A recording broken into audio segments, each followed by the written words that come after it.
Hi, my name is Aanchal and welcome back to my channel Satya English classes. और आज का हमारा टॉपिक है parts of speech. They are the foundational building blocks for constructing meaningful sentences and they are quite crucial for mastering grammar. Actually हमारी effective communication हो ही नहीं सकती अगर हमें पार्ट्स ऑफ स्पीच नहीं पता। हम इनकरेक्ट ग्रामर बोलते हैं अगर हमें ये नहीं पता। उसके अलावा अगर आपने कोई कॉम्पिटिटिव एग्जाम देना है तो ये पता होना जरूरी है। तो अगर हमें इफेक्टिव कम्युनिकेशन करना है और अगर हमने कोई एग्जाम देना है कॉम्पिटिटिव तो इसके बिना नहीं चल सकता। तो let's learn. Parts of speech हमारे 8 टाइप्स के होते हैं। नाउन फर्स्ट है, second pronoun, third adjective, fourth verb, fifth adverb, sixth preposition, seventh conjunction and eighth is interjection. मैं आपको बहुत ही सिंपल वे में इनके बारे में बताऊंगी, बहुत डिटेल वाली आज की क्लास नहीं है। नाउन बहुत ही सिंपल सरल शब्दों में कह सकते हैं नेमिंग वर्ड। किसी का भी नाम नाउन होता है, चाहे वो किसी चीज का नाम है, किसी व्यक्ति का नाम है, किसी जगह का नाम है। जैसे अगर मैं अपना नाम ही बोलती हूँ आंचल, ये नाम है ना, तो ये नाउन हो गया। ये मार्कर, ये एक ऑब्जेक्ट है, चीज है, ये भी नाउन है। कोई भी जगह, देहरादून, दिल्ली वगैरह, ये सब भी नाउन है। तो कोई भी नाम नाउन होता है। तो नेमिंग वर्ड हम इसे क्या बोलते हैं, नाउन को नेमिंग वर्ड। इसके एग्जांपल्स भी यही है, देहरादून, आंचल, कार, कोई भी इस तरह की चीज। Next is pronoun. प्रोनाउन में अगर आप देखोगे तो नाउन वर्ड आ रहा है बेसिकली। तो जो भी वर्ड नाउन को रिप्लेस करता है, नाउन की जगह पे आता है, उसे हम प्रोनाउन कहते हैं। हिंदी में इसे हम सर्वनाम कहते हैं और नाउन को संज्ञा। तो सर्वनाम बेसिकली क्या है, अगर मुझे आंचल के ऊपर मैं कुछ बोल रही हूँ या मैं कहती हूँ कि I live in Dehradun, Dehradun के ऊपर बोला मैंने, and Dehradun is a beautiful place, Dehradun is a hill station, बार बार देहरादून आ रहा है। अगर मुझे रेपिटेशन को अवॉइड करना है तो आई कैन यूज प्रोनाउन। तो मैं देहरादून की जगह instead of Dehradun I can use it, मैं यहाँ पे इट बोल सकती हूँ। इसी तरह अपने लिए मैं शी बोल सकती हूँ। कोई लड़का है, बॉय है, उसके लिए हम ही बोल सकते हैं। ज्यादा लोग हैं तो हम दे बोल सकते हैं। तो नाउन की जगह पे जो भी वर्ड आता है वो प्रोनाउन कहलाता है। For example he, she, it, इससे कोई रेपिटेशन नहीं होती और ये नाउन की जगह पे आता है, उसे सब्स्टिट्यूट करता है। Then next is adjective. Adjective Hindi में होता है विशेषण। किसी भी संज्ञा या सर्वनाम की जो शब्द विशेषता बताता है, बेसिकली जो उसको डिस्क्राइब करता है, वो होता है adjective. Suppose if I have this marker in my hand, और मैं अगर इसके बारे में बात करती हूँ तो मैं क्या बोल रही हूँ, इसकी जो कैप है वो कौन से कलर की है, रेड कलर की। तो ये एडजेक्टिव हुआ। मैंने इस मार्कर की क्वालिटी बताई कि इसकी जो कैप है वो रेड कलर की है। तो किसी भी चीज की क्वालिटी, अगर मैं कहती हूँ कि सन राउंड है तो राउंड उसकी क्वालिटी हो गई। शी इज ब्यूटीफुल, ब्यूटीफुल उसकी क्वालिटी होगी। He is tall, tall quality होगी। तो कोई भी चीज जो विशेषता बताई जा रही है संज्ञा या सर्वनाम की, उसे हम क्या बोलते हैं, एडजेक्टिव। डिस्क्राइबिंग वर्ड होता है ये। एंड देन होता है वर्ब। वर्ब मतलब एक्शन वर्ड या स्टेट। एक्शन वर्ड जैसे मैं कहती हूँ ईट, स्लीप, ड्रिंक, कम, गो, कोई भी एक्टिविटी हो रही है, एक्शन हो रहा है जहां पे, वो सब हमारे वर्ब है, क्रिया है। क्रिया मतलब काम, हमने हिंदी में भी समझा हुआ है। तो बेसिकली इसके एग्जांपल्स क्या होते हैं, come, go, play, eat, sleep, drink, jump, watch, see, ये सब हमारे वर्ब्स है। Then next is adverb. अब यहाँ पे ये ध्यान देने वाली बात है कि वर्ब के साथ एडी लग गया, एड। एड हमने क्या बना यहाँ पे, एडजेक्टिव। एडजेक्टिव मतलब विशेषण और वर्ब मतलब क्रिया। तो जो क्रिया की विशेषता बताता है वो होता है क्रिया विशेषण, एडजेक्टिव। मतलब वर्ब मतलब एक्शन। अगर मैं कहती हूँ ही रन्स, वो दौड़ता है, रन हो गया वर्ब, यहाँ पे एक्टिविटी बताई मैंने। अब वो एक्टिविटी कैसे हो रही है उसकी विशेषता बताई जाएगी, एक्टिविटी की, वर्ब की।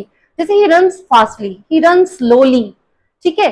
तो जो भी, अब ये जो एल वाई वाला वर्ड लगाया, फास्टली या स्लोली, ये हमारा यहाँ पे क्या है, एडवर्ब। तो शॉर्ट में समझ सकते हैं, मोस्टली जितने भी एल वाई वाले वर्ड्स होते हैं वो हमारे क्या होते हैं, एडवर्ब्स। जैसे फास्टली, नीटली, स्वीटली, तो ये सारे हमारे एडवर्ब्स हैं। Next is preposition.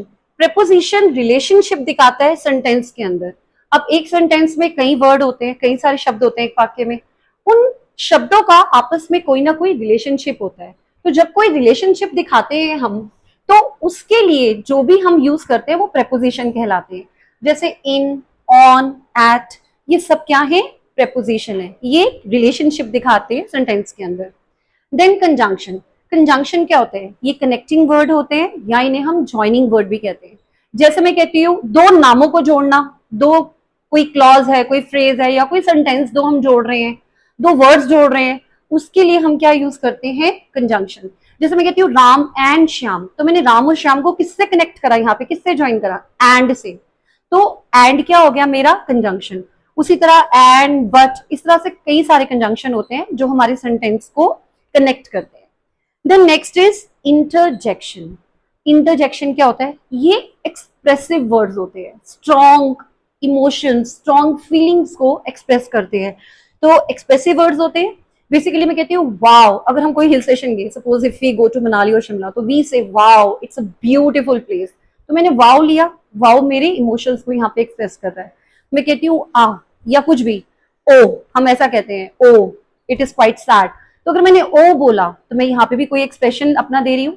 तो बेसिकली ये आ, ओ, आउच, ये सब क्या है, interjection, and they are followed by exclamatory sign, ये साइन आता है इसमें। तो ये हुए हमारे 8 पार्ट्स ऑफ स्पीच। अब 8 पार्ट्स ऑफ स्पीच को समझने के बाद अगर हमें एक लाइन में या 2 लाइन में डिफाइन करना हो कि पार्ट्स ऑफ स्पीच क्या होती है, तो हम इसे कह सकते हैं, parts of speech actually define करते हैं फंक्शन को, एक जितने भी वर्ड्स हैं, एक एक वर्ड के function of a word with in a sentence, sentence के अंदर जितने भी वर्ड आ रहे हैं उनके फंक्शन को डिफाइन करता है, वो होती है parts of speech. Her word का अपना एक फंक्शन होता है। जैसे मैंने यहाँ पे एक एग्जाम्पल लिखा है, आप एक बात समझने की कोशिश करना कि जो मैंने सेंटेंस लिखा है उसमें सारे पार्ट्स ऑफ स्पीच आए हैं।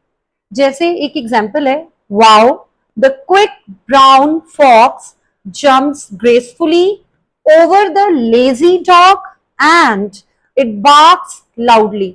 अब ये जो सेंटेंस है ये सभी पार्ट्स ऑफ स्पीच से मिलके बना है, तो आप भी करेक्ट लिख पाएंगे अगर आप समझ पाएंगे इसको। तो जैसे वाओ, अब मैंने यहाँ पे एक एक्सप्रेशन दिया, तो यहाँ पे क्या आया, वाओ, तो यहाँ पे हमने इसको क्या लिया, इंटरजेक्शन, क्योंकि ये फीलिंग्स को इमोट कर रहा है, एक्सप्रेस कर रहा है। देन हम बोल रहे हैं क्विक ब्राउन फॉक्स, फॉक्स किस तरह का है, क्विक, फास्ट है, और उसका कलर है ब्राउन, तो ये हम फॉक्स की विशेषता बता रहे हैं।